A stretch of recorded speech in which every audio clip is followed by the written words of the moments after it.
Assalomu alaykum do'stlar, bugun biz markaz 2 damiz. Mijozimiz uylarini tomidan suv o'tayotgan ekan.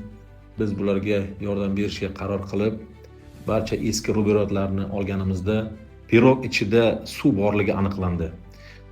Qo'limizdan kelgancha barcha suvlarni 2-3 martalab tozalab olishga harakat qildik va o'sha joylarni ozgina qurishga imkoniyat berdik. 2-3 kundan keyin biz mana shu chuqur bo'lib qolgan joylarni Runova FL60 degan litsevoy sostav bilan to'ldirishga harakat qildik. Litsevoy sostavimiz juda ham mustahkam bo'lib, yaxshi tomonlardan bittasi bu o'zi barcha chuqurlarni yopib hamda ruberoidga juda ham mustahkam yopishib oladi. Mana buni yopishtirib olganimizdan keyin o'sha tomimizni chetdagi choklarda ham yoriqlarni barchasini remont sostav bilan yaxshilab yamab berdik, yopdik, chunki yopmasak bo'lmasdi. Juda ham chuqurlari, yoriqlari juda ham katta ekan.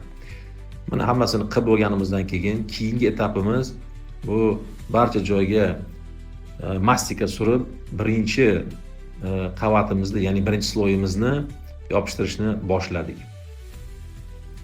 Undan tashqari bizda slivimizni oldi juda ham yomon bo'lib ketganligi uchun uni yaxshilab tozalab olib, biz mana barcha joylarini tekshirish uchun yana remont sostav bilan qilib berdik va ana u joylarni ham alohida yigitlarimiz chiroyli qilib bitumlik membrana bilan mana o'zingiz ko'rib turibsiz qilib berishdi. Va oxirgi sostavimiz bu falgalik membrana. Bu bilan hamma joyni qilib bo'lib mijozimizga topshirdik. Mijozimiz bizdan juda ham mamnun. Kimga ushbu xizmatlar kerak bo'lsa, marhamat murojaat qiling.